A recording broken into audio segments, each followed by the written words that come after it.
After leaving the kids in Denver this morning, we're traveling through western Kansas on our way to Fort Larned, a fort on the historic Santa Fe Trail. And then we'll be spending the night in Wichita, Kansas. You've never seen flat until you've seen Kansas. Come along and enjoy the ride.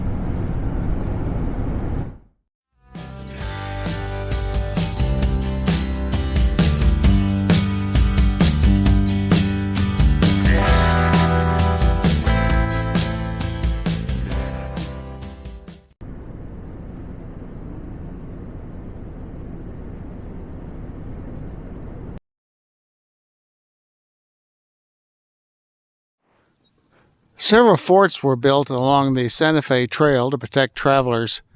In 1827, Fort Larnard was built and is the best preserved of all those forts. If you have been stationed here, you would have heard English, Spanish, German, French, Gaelic, and various Plains Indian languages.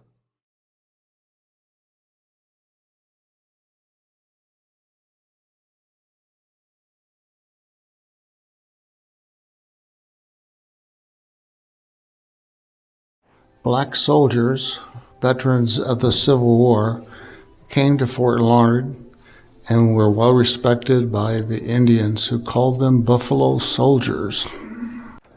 How many? 68. Wow. How many? 68. And what are you doing? Polishing some grass. Passing the time. Actually, when we walked in, I thought maybe you were a statue.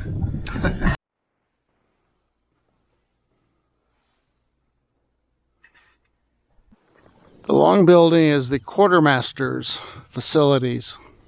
The material, you came to the quartermaster's office. You get your uniforms, blankets, and other materials. The surgeon's office.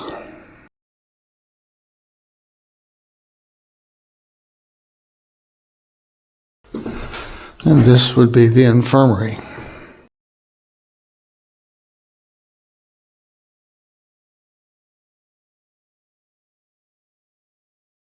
These are the officers' quarters, lieutenants and captain.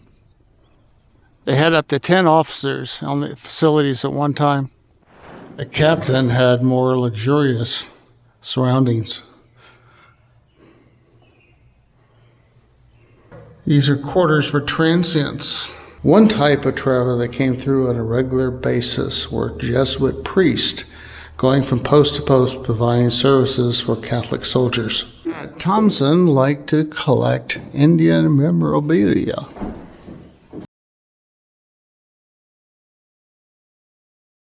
One way for single lieutenants to increase their living space was to share the quarters.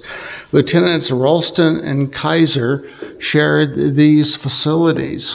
The piano is a shape that is easier to get onto a wagon.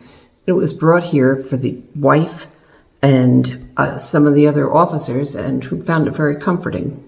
Dr. Farwood, the captain and surgeon, was single, as had very nice quarters for a single person. These were very close quarters for Captain Campbell, his wife, and 2 children. Assignments were based on officers' ranks, not on how many people would need to use the room. This fort had no stockade. It was protected on 3 sides by a creek, and only this side was left unprotected. So this is the only one they had to guard. Fort Larned was in existence for 20 years. When the Atchison, Topeka, and the Santa Fe Railroad finally reached this area, the fort's job was done and it was abandoned. In our next video, we'll be visiting an underground salt mine in Kansas. It's 650 feet below ground. We hope you'll join us.